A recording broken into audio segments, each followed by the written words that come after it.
ಸ್ವಾಭಿಮಾನಿ ನ್ಯೂಸ್ಗೆ ಸ್ವಾಗತ. ಇಂದಿನ ಪ್ರಮುಖ ಸುದ್ದಿಗಳು.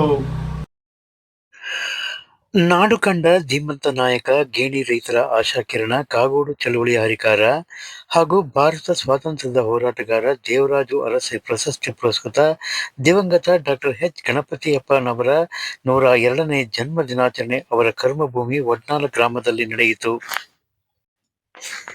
1950ರ ದಶಕದಲ್ಲಿ ಹಿಂದುಳಿದ ಜನಾಂಗಗಳಿಗೆ ಕನಸಾಗಿದ್ದ ಭೂ ಒಡೆತನದ ಹಕ್ಕಿಗಾಗಿ ಕಾಗೋಡು ಗ್ರಾಮದಲ್ಲಿ ಗೇಣಿ ರೈತರ ಪರವಾಗಿ ಹೋರಾಟಗಳನ್ನು ಮಾಡಿ ಸೆರೆಮನೆ ವಾಸವನ್ನು ಅನುಭವಿಸಿ ಕೊನೆಗೂ ಲೋಹಿಯಾರಂಥ ರಾಷ್ಟ್ರಮಟ್ಟದ ನಾಯಕರನ್ನು ಹೋರಾಟಕ್ಕೆ ಧುಮುಕಿಸಿ ಗೇಣಿ ರೈತರು ಭೂ ಮಾಲೀಕತ್ವ ಪಡೆಯಲು ಅವಿರತ ಹೋರಾಟ ಮಾಡಿ ಕೊನೆಗೂ ಯಶಸ್ವಿಯಾದವರು. ಅವರ ಹೋರಾಟದ ಫಲವಾಗಿ ಇಂದು ನಾಡಿನಾದ್ಯಂತ ಎಲ್ಲ ಜನರು ಭೂಮಿಯ ಹಕ್ಕನ್ನು ಅನುಭವಿಸುವಂತಾಗಿದೆ.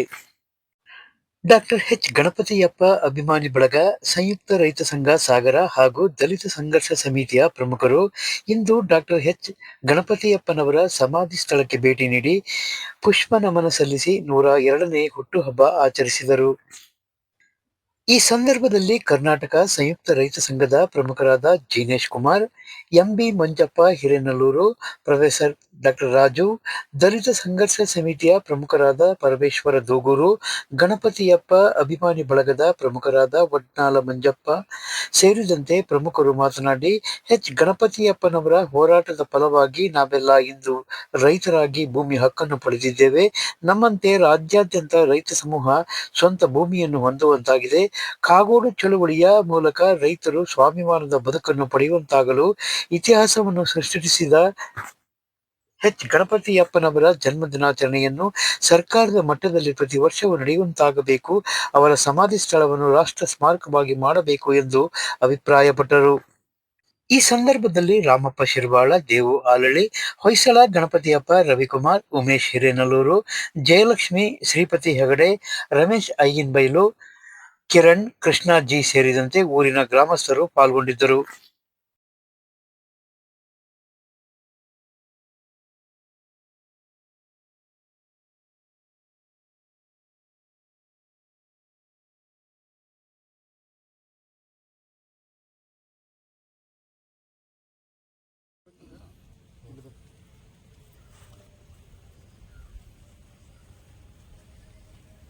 ಡಾಕ್ಟರ್ ಎಚ್ ಗಣಪತಪ್ಪ ಇವರ 102ನೇ ಹುಟ್ಟುಹಬ್ಬವನ್ನು ನಾವು ರೈತ ಸಂಘ ಮತ್ತು ಗ್ರಾಮಸ್ಥರು ಹಾಗೂ ನಿಮ್ಮೆಲ್ಲರ ಸಂಯೋಗದಲ್ಲಿ ಇವತ್ತು ಆಚರಣೆ ಮಾಡ್ತಾ ಇದ್ದೆವು. ಗಣಪತಪ್ಪರ ಬಗ್ಗೆ ಹೇಳೋದಾದ್ರೆ ಮುಖ್ಯವಾಗಿ 2 ಘಟನೆ ನನಗೆ ನೆನಪು ಬರ್ತಾ ಇರೋಂಥದ್ದು. ಒಂದು, ಸ್ವಾತಂತ್ರ್ಯ ಹೋರಾಟ. ಎರಡನೇದು 1951ರ ಕಾಗೋಡು ಚಳುವಳಿ, ಅದರ ರೂವಾರಿ. ಅದರಲ್ಲಿ ಮುಖ್ಯವಾಗಿ ನಮಗೆ ರೈತರಿಗೆ, ನಮ್ಮ ಮನಸ್ಸಿಗೆ ಸ್ಪರ್ಶವಾದಂಥದ್ದು 1951ರಲ್ಲಿ ಏನು ಕಾಗೋಡು ಚಳುವಳಿ ಆಗುತ್ತೆ. ಆ ಸಂದರ್ಭದಲ್ಲಿ ನಮ್ಮ ಸಾಗರ ತಾಲೂಕಲ್ಲಿ 100ಕ್ಕೆ 90% ಜನರಿಗೆ ಭೂಮಿ ಇರಲಿಲ್ಲ. ಅಂಥ ಭೂಮಾಲೀಕರ ಆಡಳಿತ ಇತ್ತು ಆ ಟೈಮಲ್ಲಿ. ಅಂಥ ಒಂದು ಸನ್ನಿವೇಶದಲ್ಲಿ ಒಬ್ಬ ನಾಯಕನ ಒಂದು ಲೀಡರ್ಶಿಪ್ ತಗೊಂಡು, ಇವಾಗೆಲ್ಲ ವಾಟ್ಸಪ್ಪು, ಇಮೇಲು, ಫೇಸ್ಬುಕ್ ಎಲ್ಲ ಇದೆ, ಅವತ್ತೇನೂ ಇದ್ದಿಲ್ಲ, ವಿದ್ಯೆನೇ ಇರಲಿಲ್ಲ. ಆ ಕಾಲದಲ್ಲಿ ಒಂದು ಸೈಕಲ್ ತಗೊಂಡು 5-6 ತಾಲೂಕು ಅಂದರೆ ಹೊಸನಗರ ಆಯಿತು, ಸಾಗರ ಆಯಿತು, ಸೊರಬ ಆಯಿತು, ಸಿದ್ದಾಪುರ ತಾಲೂಕುಗಳಲ್ಲಿ ಸೈಕಲಲ್ಲಿ ಹೋರಾಡಿ ತನ್ನ ಎಲ್ಲ ಕಡೆ ಒಂದು ಹೋರಾಟದ ಮನೋಭಾವವನ್ನು ಬೆಳೆಸಿ ರೈತ ಪರ ಹೋರಾಟವನ್ನು ಮಾಡಿದಂಥ ನಮ್ಮ ಗಣಪತಪ್ಪನವ್ರನ್ನ ಇವತ್ತು ನಾವು ಎಲ್ಲರೂ ಮೆಚ್ಕೊಳ್ಳೇಬೇಕಾಗತ್ತೆ, ನೆನಪಿಸ್ಕೊಳ್ಳೇಬೇಕಾಗತ್ತೆ, ರೈತರ ಮನಸ್ಸಲ್ಲಿ ಇರಬೇಕಾಗತ್ತೆ. ಅದೇ ರೀತಿ ನೋಡಿ, ಇವತ್ತು ಏನು ಹಿಂದುಳಿದ ವರ್ಗದ ಜನರಿಗೆ ಇವತ್ತೇನು ಭೂಮಿ ಸಿಕ್ಕಿದ್ರ ಫಲವಾಗಿ ಇವತ್ತು ನಾವೆಲ್ಲ ವಿದ್ಯಾವಂತರಾಗಿದ್ದೆವು, ಉದ್ಯೋಗ ಆಕಾಂಕ್ಷಿಗಳಾಗಿದ್ದೆವು. ಸರ್ಕಾರಿ ಉದ್ಯೋಗ ಆಗಲಿ, ಖಾಸಗಿ ಉದ್ಯೋಗ ಆಗಲಿ, ಉದ್ದಿಮೆದಾರರಾಗಿದ್ದೆವು. ಕಾರಣ ಈ ಭೂಮಿಯಿಂದಲೇ ತಾನೇ. ಅದು ನಿಜವಾಗೂ ಈ ಸಂದರ್ಭದಲ್ಲಿ ನಾವು ಅವ್ರನ್ನ ಸ್ಮರಿಸ್ಕೋಬೇಕು. ಮೂರನೇದಾಗಿ, ನಮ್ಮಲ್ಲಿ ಕೆಲವು ರೈತ ನಾಯಕರುಗಳಿದ್ದಾರೆ, ಹಸುಶಾಲೆ ಹಾಕ್ಕೊಂಡು ರೈತರ ಭೂಮಿಯಲ್ಲಿ ಗಿಡ ನಡೆಸೋಂಥದ್ದಾಗಲಿ, ತುಂಡು ಭೂಮಿಯಲ್ಲಿ ಕರೆಂಟ್ ಒಯ್ಯೋಂತಾಗಲಿ, ರೈತರಿಗೆ ಕಿರುಕುಳ ಕೊಡೋಂಥ ಯಾವುದೇ ಇದನ್ನು ನಿಜವಾಗೂ ಯಾವ ಸಂಘಗಳು ಮಾಡಬೇಡಿ. ದಯವಿಟ್ಟು ಗಣಪತಪ್ಪರ ಆದರ್ಶವನ್ನು ಪಾಲಿಸಿ ಅಂತೇಳಿ ಈ ಮೂಲಕ ಕೇಳ್ಕೊತಾ ಇದ್ದೀನಿ. ಕೊನೆಯದಾಗಿ, ಈ ನಮ್ಮ ಏನು ಕರ್ನಾಟಕ ರಾಜ್ಯಕ್ಕಷ್ಟೇ ಅಲ್ಲ, ದೇಶಕ್ಕೆ ಇದೊಂದು ಹೋರಾಟ. ಇದು ಯಾವುದು, ನಮ್ಮ ಉಳುವವನೇ ಹೊಲದೊಡೆಯ, ಈ ಹೋರಾಟದ ರೂವಾರಿ ಅಂತ ಇವ್ರಿಗೆ ಒಂದು ಸ್ಮಾರಕ ಆಗಬೇಕು, ಸರ್ಕಾರ ವತಿಯಿಂದ ಒಂದು ಜಯಂತಿ ಆಗಬೇಕು ಅಂತೇಳಿ ತಮ್ಮ ಈ ಪತ್ರಿಕೆ ಹೇಳಿಕೆ ಮೂಲಕ ನಾನು ಹೇಳಲಿಕ್ಕೆ ಇಷ್ಟಪಡ್ತೇನೆ. ಒಂದು ಹೋರಾಟವನ್ನು ರೂಪಿಸಿಕೊಟ್ಟಂಥವ್ರು. ತಮ್ಮೆಲ್ಲರೂ ಗೊತ್ತಿದ್ದ ಹಾಗೆ ಇಲ್ಲೆಲ್ಲ ಭೂಮಾಲೀಕರು ಹೆಚ್ಚಿದ್ರು. 100 ಎಕರೆ ಒಂದು ಕುಟುಂಬದಲ್ಲಿ ಒಂದೊಂದು ಕುಟುಂಬ ಮಾಡ್ಕೊಂಡಿದ್ರು. ಅಂಥ ಭೂಮಿಯನ್ನು ಎಲ್ರಿಗೂ ಕೂಡ ಸಿಗಬೇಕು ಅಂತ ಹೇಳಿ ಅವರು ಕಾಗೋಡು ಚಳುವಳಿಯನ್ನು ರೂಪಿಸಿದರು. ಕಾಗೋಡು ಚಳುವಳಿಯಲ್ಲಿ ಆಗಿನ ಕಾಲದಲ್ಲಿ ಭಾರಿ ಕಷ್ಟ ಇತ್ತು. ಈ ಏನು ಭೂಮಾಲೀಕರು ಏನಿದ್ರು ಅವರು ಯಾರನ್ನು ಕೂಡ ಹೋರಾಟಕ್ಕೆ ಬಿಡ್ತಾ ಇರಲಿಲ್ಲ. ಆದರೆ ಗಣಪತಿಯಪ್ಪನವರು ನಮ್ಮ ಜನಾಂಗ ಮತ್ತು ಹಿಂದುಳಿದ ವರ್ಗದವರು ಭೂಮಿ ಇಲ್ಲದೇನೆ ಒದ್ದಾಡ್ತಾ ಇದ್ದಾರೆ. ಅವರು ಭೂಮಾಲೀಕರ ಏನು ಅವ್ರ ಮನೆ ಹೋಗಿ ಜಿದ್ದುದಾಳಾಗಿ ದುಡಿತಾ ಇದ್ದಾರೆ. ಹಾಗಾಗಿ ಅವರಿಗೆ ನ್ಯಾಯವನ್ನ ಕೊಡಿಸ್ಬೇಕು ಅಂತಕ್ಕಂಥದ್ದನ್ನ ಕಾಗೋಡು ಚಳುವಳಿಯ ಮನ್ನ ಮಾಡಿದರು. ಆ ಸಂದರ್ಭದಲ್ಲಿ ದೊಡ್ಡ ಹೋರಾಟ ಆಯಿತು. ನಮಸ್ಕಾರ. ಈ ದಿನ ನಾವು ಗಣಪತಿಯಪ್ಪನವ್ರ 102ನೇ ಜನ್ಮ ದಿನಾಚರಣೆ ಮಾಡ್ತಾ ಇದ್ದೀವಿ.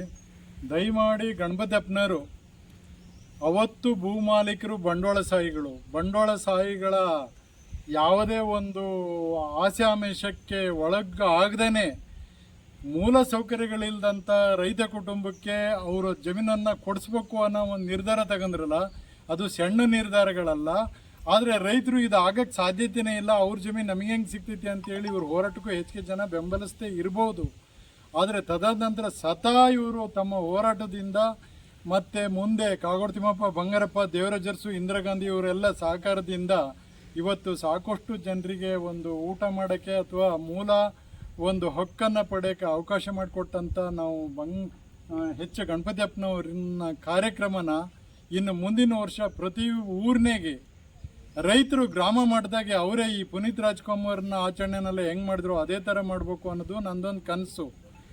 ಈಗ ನಾವು ಅವ್ರ ಸಮಾಧಿ ಬಡ್ಡೆಗೆ ಮಾಡೋ ಒಂದು ಉದ್ದೇಶ, ಇಂಥ ದೊಡ್ಡ ನಾಯಕರಿಗೆ ಎಲ್ಲ ಪದವಿನೂ ಕೊಟ್ಟು ಇವರು ಸ್ಮಾರಕಕ್ಕೆ ನಾವೊಂದು ಬೇಲಿ ಸಣ್ಣದೊಂದು ಏನೋ ಚೌಪಡಿ ಹಾಕಿ ಮಾಡ್ತಾಯಿದ್ದೀವಿ ಅಂದರೆ ನಮ್ಮ ರಾಜ್ಯ ಮಟ್ಟದ ರಾಜಕೀಯ ವ್ಯಕ್ತಿಗಳು ಇವರಿಗೊಂದು ಸ್ಮಾರಕ ಮಾಡಿಕೊಡೋದ್ರಾಗೆ ಹೆಚ್ಚು ಆಸಕ್ತಿ ತೋರಿಸ್ಬೇಕು ಅಂತೇಳಿ ನಾನು ಇಷ್ಟು ಮಾತಾಡಿ ನನ್ನ ಮಾತುಗಳನ್ನ ಮುಗಿಸ್ತೀನಿ. ಜೈ ಹಿಂದ್, ಜೈ ಕರ್ನಾಟಕ, ಸಂಯುಕ್ತ ರೈತ ಸಂಘ. ಗಣಪತಪ್ಪನವರ 102ನೇ ಹುಟ್ಟುಹಬ್ಬವನ್ನು ಅವರ ಸಮಾಧಿಯ ಹತ್ತಿರ ಆಚರಣೆಯನ್ನು ಮಾಡ್ತಿದ್ವಿ. ಈ ಮಹಾನುಭಾವರ ಹುಟ್ಟುಹಬ್ಬವನ್ನು ಬಹುಶಃ ರಾಜ್ಯ ಸರ್ಕಾರದ ಮಟ್ಟದಲ್ಲಿ ನಡೀಬೇಕಾಗಿದ್ದಂಥ ವಿಚಾರಗಳು. ಯಾಕಂತಂತ ಹೇಳಿದರೆ, ನಾವು ರೈತ ಮಟ್ಟದಲ್ಲಿ ಭಾಳ ಹಿಂದಿನ ವಿಚಾರದಲ್ಲಿ ಭೂಮಿನೇ ಇರ್ತಕ್ಕಂಥ ಪರಿಸ್ಥಿತಿ ಇದ್ದಾಗ ಒಂದು ಹೋರಾಟವನ್ನು ನಡೆಸಿ ಕಾಗೋಡು ಸತ್ಯಾಗ್ರಹವನ್ನು ಪ್ರಾರಂಭ ಮಾಡಿ ಆ ಭೂಮಿ ಕೊಡಿಸೋದ್ರಲ್ಲಿ ಯಶಸ್ವಿ ಆಗಿರ್ತಕ್ಕಂಥ ಮಹಾನ್ ವ್ಯಕ್ತಿಗಳು ಡಾಕ್ಟರ್ ಗಣಪತಪ್ಪನವರು. ಇಂಥ ವ್ಯಕ್ತಿಗಳಿಗೆ ಗೌರವ ಡಾಕ್ಟರೇಟ್ ಕೊಟ್ಟರು, ದೇವರಾಜ ಅರಸು ಪ್ರಶಸ್ತಿ ಕೊಟ್ಟರು. ಆಮೇಲೆ ಇಡೀ ನಾಡಿನದಂತ ನಾವು ಹೇಳೋದು ಇಡೀ ರಾಜ್ಯ ಅಲ್ಲ, ಇಡೀ ದೇಶದಿಂದ ನಾವು ಅವರ ಕೊಟ್ಟಿರ್ತಕ್ಕಂಥ ಜಮೀನನ್ನು ಉಳುಮೆ ಮಾಡಿ ಇವತ್ತು ಬದುಕ್ತಾ ಇದ್ದೀವಿ, ಒಂದು ಬದುಕನ್ನು ಕಟ್ಟಿಕೊಂಡಿದ್ದೀವಿ. ಅಂಥ ಮಹಾಪುರುಷನಿಗೆ ಸರ್ಕಾರ ಇವರ ಹುಟ್ಟಿದ ದಿನಾಂಕವನ್ನು ಸರ್ಕಾರದ ಮಟ್ಟದಲ್ಲೇ ಅಭಿನಂದಿಸಬೇಕು ಅಂತೇಳಿ ನನ್ನ ಹೋರಾಟ. ಯಾಕೆ ಮಾಧ್ಯಮ ಮಿತ್ರರಲ್ಲಿ ಕೇಳ್ಕೊಳ್ತೀವಿ. ಎಚ್ ಗಣಪತಿಯಪ್ಪನವ್ರ ಬಗ್ಗೆ ಕೆಲವೊಂದು ಮಾಹಿತಿಯನ್ನು ಕೊಡಲಿಕ್ಕೆ ಬಯಸ್ತೇನೆ. ಇವತ್ತು ಈ ಜಯಂತಿಯನ್ನು ಆಚರಣೆ ಮಾಡುವಂಥದ್ದು ಭಾಳ ಅರ್ಥಪೂರ್ಣವಾಗಿದೆ. ಯಾಕೆಂದರೆ ಇವತ್ತು ಈ ಕಿರಿಯ ವಯಸ್ಸಿನಲ್ಲಿ ಅಥವಾ ಇತ್ತೀಚಿನ ಮಕ್ಕಳಲ್ಲಿ ಎಚ್ ಗಣಪತಿಯಪ್ಪನವ್ರ ಬಗ್ಗೆ ಮಾಹಿತಿಯ ಕೊರತೆ ಅನ್ನುವಂಥದ್ದು ಎದ್ದು ಕಾಣ್ತದೆ. ಯಾಕೆ ಅಂತ ಹೇಳಿದರೆ ಸಮಾಜಕ್ಕೆ ಅವರು ಕೊಟ್ಟಿರುವಂಥ ಕೊಡುಗೆ ಏನು, ಅಥವಾ ಈ ರೈತಾಪಿ ಜನಾಂಗಕ್ಕೆ ಅವರು ನೀಡಿರುವಂಥ ವಿಶಿಷ್ಟವಾದಂಥ ಒಂದು ಏನು ಸೇವೆ ಇದೆ, ಆಮೇಲೆ ಸಮಾಜದ ಬದಲಾವಣೆಗಾಗಿ ಮಾಡಿರುವಂಥ ವಿಚಾರಗಳು ಏನಿದೆ ಅದು ಈ ಕಿರಿಯ ತಲೆಮಾರಿಗೆ ಆ ವಿಚಾರವನ್ನು ಮುಟ್ಟಿಸೋದ್ರಲ್ಲಿ ನಾವು ಕೆಲವು ಸರಿ ಸೋತಿದ್ದೇವೆ. ಆ ಸೋತಿರುವಂಥ ಈ ಸಂದರ್ಭದಲ್ಲಿ ನಾವು ಗಣಪತಿಯಪ್ಪನವ್ರನ್ನ ಅಥವಾ ಅವರ ಒಂದು ವೈಚಾರಿಕತೆಯನ್ನು ನಾವು ಈ ಯುವ ಜನಾಂಗಕ್ಕೆ ಪರಿಚಯಿಸಬೇಕು ಅಂದರೆ ಈ ಜಯಂತಿಯನ್ನು ಪ್ರತಿ ವರ್ಷ ನಾವು ಇನ್ನೂ ಕೂಡ ಅರ್ಥಪೂರ್ಣವಾಗಿ, ಇನ್ನೂ ಕೂಡ ಅದ್ಧೂರಿಯಾಗಿ ಆಚರಣೆ ಮಾಡುವಂಥದ್ದು ಅರ್ಥ ಇದೆ. ಯಾಕೆ ಅಂತ ಹೇಳಿದರೆ, ನಾವು ಕಿರಿಯ ತಲೆಮಾರಿಗೆ ಎಚ್ ಗಣಪತಿಯಪ್ಪನವ್ರನ್ನ ಅವರ ವ್ಯಕ್ತಿತ್ವವನ್ನು ಪರಿಚಯಿಸಿಲ್ಲ ಅಂದರೆ ನಾವು ಬರ್ತಾ ಬರ್ತಾ ಗಣಪತಿಯಪ್ಪನವರು ನಮ್ಮ ತಲೆಮಾರಿಗೆ ಅದು ಕೊನೆಗೊಂಡ್ಬಿಡುತ್ತೆ. ಹಾಗಾಗಿ ಈ ಜಯಂತಿಯನ್ನು ಆಚರಣೆ ಮಾಡ್ತಾ ಇರುವಂಥ ಎಲ್ಲರಿಗೂ ಕೂಡ ನಾನು ಅಭಿನಂದನೆಗಳನ್ನೇ ಹೇಳ್ತೇನೆ. ಸಮಾಜದಲ್ಲಿ ಎರಡು ವರ್ಗದ ವ್ಯಕ್ತಿಗಳನ್ನು ಕಾಣ್ತೇವೆ. ಒಂದು ಜೀವಂತವಾಗಿದ್ದರೂ ಕೂಡ ಸತ್ತಾಗಿ ಇರ್ತಾರೆ, ಅವರು ನಿರ್ಜೀವವಾಗಿರ್ತಾರೆ, ಯಾವುದೇ ಚೈತನ್ಯ ಅನ್ನುವಂಥದ್ದು ಅವರಲ್ಲಿ ಇರಲ್ಲ. ಆದರೆ ಕೆಲವು ವ್ಯಕ್ತಿಗಳು ಅವರು ಗತಿಸಿ ಹೋದರೂ ಕೂಡ ಅವರು ಇವತ್ತಿನ ಸಂದರ್ಭದಲ್ಲಿ ಅವರು ಮಾಡಿರುವಂಥ ಕೆಲಸಗಳಿಂದ, ಸಮಾಜಕ್ಕೆ ಕೊಟ್ಟಿರುವಂಥ ಕೊಡುಗೆಗಳಿಂದ, ರೈತಾಪಿ ಜನಾಂಗಕ್ಕೆ ನೀಡಿರುವಂಥ ಒಂದು ವಿಶಿಷ್ಟವಾದಂಥ ಕೊಡುಗೆಯಿಂದ ಅವರು ಸ್ಮರಣೀಯರಾಗಿರ್ತಾರೆ. ಅಂಥ ಸ್ಮರಣೆಗೆ ಯೋಗ್ಯರಾಗಿರುವಂಥವರು ನಮ್ಮ ಎಚ್ ಗಣಪತಪ್ಪನವರು ಅಂತ ಹೇಳಲಿಕ್ಕೆ ಭಾಳ ಖುಷಿಯಾಗುತ್ತೆ ನನಗೆ. ನಾವು ರೈತ ಹೋರಾಟಗಂತ ಬ್ರ್ಯಾಂಡ್ ಮಾಡ್ತಾ ಇದ್ವಿ, ಸರಿ, ಓಕೆ. ಆದರೆ ನಮ್ಮ ಅಪ್ಪನೇ ಹೇಳ್ತಾ ಇದ್ರು, ರೈತರ ಪರವಾಗಿ, ರೈತರ ಏನು ಸಾಮಾಜಿಕ ನ್ಯಾಯಕ್ಕಾಗಿ, ಉಳುವನಿ ಹೊಲದಡಿಯಕ್ಕಾಗಿ ಹೋರಾಟ ಮಾಡಿದ್ದು ಅದು ನನ್ನ ನೈತಿಕ ಹೊಣೆಯಾಗಿತ್ತು. ನಾನು ಒಬ್ಬ ರೈತ ಕುಟುಂಬದಿಂದ ಜನಿಸಿ ಬಂದವನು, ಆದರೆ ನನ್ನ ಬಹುಮುಖ್ಯ ಪಾತ್ರ ಸ್ವಾತಂತ್ರ್ಯ ಹೋರಾಟದಲ್ಲಿ ಭಾಗವಹಿಸಿದ್ದು ಅಂತ ಹೇಳ್ತಾ ಇದ್ದೆ.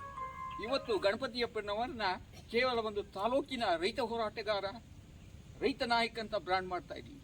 ಹಾಗಾಗಿ ಗಣಪತಿಯಪ್ಪನವರು ಅವರ ಹೆಸರು ರಾಷ್ಟ್ರಮಟ್ಟದವರೆಗೂ ಇದೆಯಾ, ಒಬ್ಬ ಸ್ವಾತಂತ್ರ್ಯ ಹೋರಾಟಗಾರ. ನಾವು ಇವತ್ತು ಗಣಪತಿಯಪ್ಪನವರು ಸ್ಮಾರಕ ಮಾಡಬೇಕು. ಅವರು